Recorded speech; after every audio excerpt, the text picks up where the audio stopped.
Ahmad tapi roti. Jadi kita punya siapa? Jadi gua ini. Kok bisa? Nah, ceritanya dulu jadi ya putih saya ini jadi juragan tapi bisa. Gimana caranya? Jadi saya mengamalkan istighfar setiap saat. Kita otomatis tak langgeng. Ternyata mujarab sekali setiap permohonan saya itu mesti dikabulkan Gusti Allah. Ingin sufi ya sufi tenang, ingin anak soleh tenang. Cuma satu saya lakukan. Satu permintaan saya itu belum dikabulkan Gusti Allah. Sudah lama kepingin ketemu seorang ulama besar dari Baghdad. Pengen roh, aku nggak sempat mereka karena orang kan repot menyurahkan. Nah singkat mereka, namanya Kiai Ahmad bin Ambal. Kiai Ahmad itu terjun. Berarti aku nih, oh iki DPR. Gara-gara istighfarmu aku sampai terseret jauh di sini sampai diusir dari masjid. Nah dari kisah ini rupanya Imam Ahmad mengeluarkan hadis ini. Beliau tidak mengatakan hadis ini sahih atau dhaif, tapi faktanya bakul roti yang tadinya kuli roti bendino membaca istighfar, apa yang diinginkannya itu dikabulkan oleh Allah. Yang satu katanya itu tidak dikabulkan, ternyata barusan dikabulkan Gusti Allah. Tidak perlu beliaunya datang ke Baghdad, justru ke Ahmad yang datang ke beliau menghadapi. Sehingga ulama mengatakan hadis sahih, faktanya banyak. Saya ingat teman saya Mas Turmuzi dalam penanggungan Bandar Lor, roti mider merah delima. Nah itu merah delima kan Mas Turmuzi aslinya Lampung, teman saya di kuliah itu waktu dulu kakak tingkat itu, dia kan juga pondokan. Waktu menikah dengan putri Kiai Israfil Garum, itu tidak punya apa-apa. Ngontrak rumah di Banjarmasin, rumah kecil untuk tukang pijat, dia tukang pijat. Cuma dia punya gerobak roti juga, singidernya orang lain. Dia membuat usaha roti sendiri. Dulu belajarnya di Delisius, jadi dia minta roti. Punya Delisius tuh, mancal gerobak itu. Akhirnya belajar dia membuat usaha sendiri. Sekarang sugih tak, Mas Turmuzi, juragan roti merah delima penanggungan itu. Permata betul ya, itu teman saya dulu itu. Sama semua orang luar Jawa. Saya tidak pernah tanya, semua pasti menduga karena dia sakit pasti tahu hadis ini, pasti tahu. Apalagi mertuanya Kiai Israfil Garum, itu yang paham itu Kiai Gede. Jadi Kiai yang banyak dungonya. Jadi yang sering didatangi orang untuk minta dungo, pasti dia tahu hadis ini.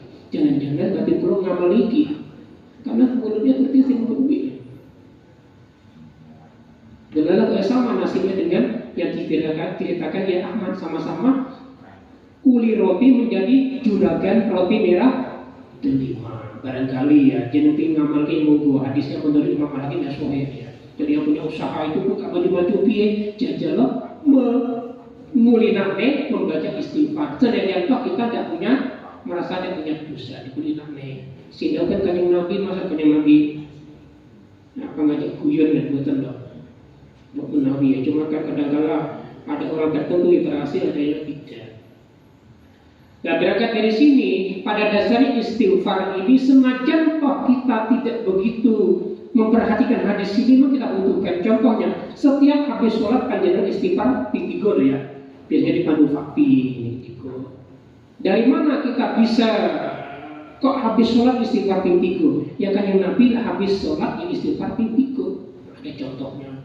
Kok bareng-bareng kok Pak? Ya harus bareng-bareng sih Nabi. Itu ada dasarnya. Ada yang istighfar di kalau saya ya begini, kalau saya begini. Ada hadis sholat begini. Ini apa nanya ya biasanya kan orang macam-macamnya. Jadi yang kepingin wiridan di ya monggo, yang bareng imam ya monggo, itu kan. Kita saling menghargai, tidak apa-apa ya. Bilangnya saya juga yang di ada yang bareng-bareng. Cuma yang baik itu kalau kita itu bermazhab Syafi'i ya, sebaiknya bareng-bareng. Kenapa? Dan hadis yang ini disebutkan bahwa yasfa'u yaumal qiyamati al-anbiya'u wal ulama'u wasyuhada'u. nanti di akhirat itu yang dapat membantu, menolong, membela kita manakala terdapat kesulitan masuk surga hanya 3 orang, nabi, kiai atau ulama, dan orang mati syahid. Kita banyak membaca sholawat atau mengamalkan ajaran-ajaran Rasulullah, jelas dapat syafaat dari Rasulullah, jelas. Tetapi sebagai banser itu kita berharap syafaatnya para ulama. Dalam mazhab Syafi'i kita ini kira-kira ulama yang paling top siapa? Ya Imam Syafi'i dong. Nah, ajaran Imam Syafi'i itu adalah setiap habis sholat wiridan bareng-bareng, donga bareng-bareng, yaitu. Nah, kita berbeda dengan Imam Syafi'i, nanti gak bantu di sana, itu duduk kelompokku, itu duduk kelompokku, beli audio, gak kayak wangi gue. Syafaat sekelas Imam Syafi'i itu luar biasa. Nah, ulama itu warasatul anbiya. Dan hadis ini mengatakan bahwa ulamanya Nabi Muhammad itu kelasnya sama dengan nabinya Bani Israel, kelasnya nabi. Jadi sama-sama bisa memberikan syafaat seperti syafaatnya nabi-nabi Bani Israel. Nah, begitu. Jadi kita kalau di sini wiridannya bareng-bareng, kalau kita bermazhab Syafi'i ya bareng-bareng. Nah, kiainya mau banter ya kita mau banter. Dan kiainya dungo, imamnya dungo ya kita ngambilnya si banter, ya toh. Orang yang menjadi makmum tidak mengamini imam membaca doa, hanya mengangkat tangan, hukumnya tidak berdoa. Yang penting bukan mengangkat tangannya, aminnya itu.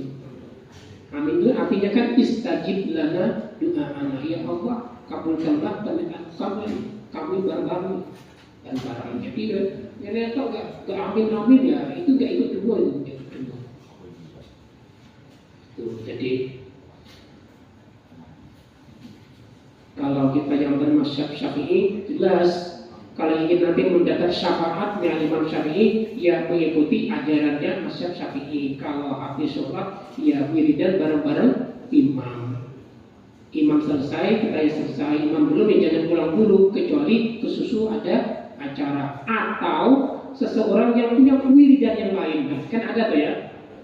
Punya ijazah siapa diwakilkan maghrib pimpul ngewu katakanlah ya tidak mungkin bisa mengikuti imam, dia wiridan sendiri tidak apa-apa karena memang khusus ya. Di tempat saya tidak ada, kalau kok nggak wiridan berlaku tuh naik kalau paham ya, saya paham dia punya biasanya yang penganut thariqah mereka punya wiridan sendiri. Tetapi yang kita bukan penganut thariqah sebaiknya kalau sholat jamaah apa yang dibaca imam kita ikuti. Imam kunut enggak kunut, imam kunut enggak nabi ini sama enggak kunut tuh ayo. Jenengan kalau sholat subuh mazhab kita kan dianjurkan kunut ya. Enggak kunut nanti lupa sujud sahwi. Lah saat imam membaca kunut panjenengan cuma ngangkat tangan tidak ngamini dianggap tidak kunut. Enggak ngamini kok. Maka harus mengamini ketika imam membaca kunut. Sapa wonge tidak mengamini dianggap tidak membaca kunut. Aku angkat tangan kok, enggak mocoi, mending terus angkat tangan mocoi. Yang nomor 1 moconya, ngamininya, angkat tangan nomor 2. Ya angkat tangan ada apa aslinya? Cuma abdolnya lebih banyak pahalanya mengangkat tangan bagi imam ataupun makmum ketika kunut. Bagi imam membaca, bagi makmum mengamini. Itu kalau mazhab kita. Mazhab yang lain itu beda. Itu yang benar yang mana?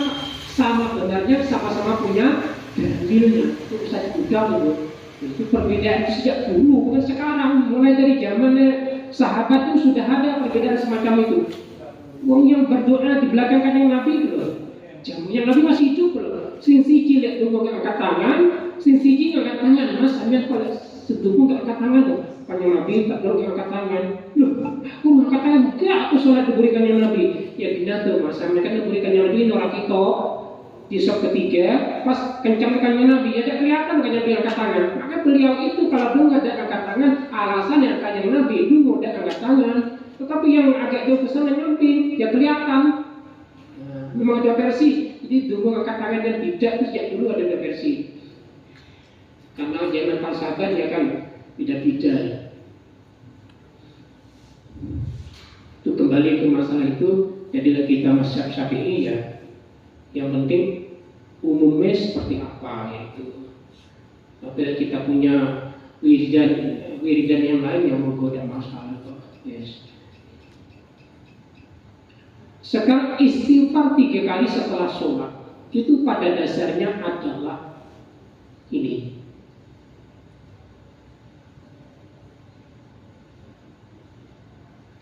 Orang yang membaca istighfar 3 kali setelah sholat itu pada dasarnya istighfar hanya untuk minta ampun kepada Allah manakala terjadi kesalahan ketika sholat.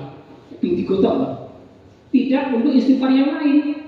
Waktu istighfar baru sholat kan pintu, tapi dosa beliau ngapain? Udah, tidak. Jadi 3 kali setelah sholat itu hanya istighfar untuk salah. Lek kepingin dosa lain dingapurani, tambah lagi istighfar yang lain. Makanya kan yang Nabi mengatakan, ya aku dia pintu puluh, lewat piro. Jadi seharusnya kita kalau setelah sholat harus menambah istighfar sendiri. Tahu kapan? Setelah pokoknya jangan mengadakan istighfar 3 kali, pintu ngapurani. Istighfar setelah sholat itu gunanya hanya jaga-jaga manakala ketika kita sholat itu ada yang tidak benar, sehingga nyuwun ngapura datang Gusti Allah ping ikut. Ya dosa yang lain tidak katut, harus istighfar sendiri. Makanya kan yang Nabi mengatakan sebaiknya istighfar itu sehari semalamnya 70 kali sebaiknya. Tapi kalau tidak 70 tidak apa-apa, kan kesel ya.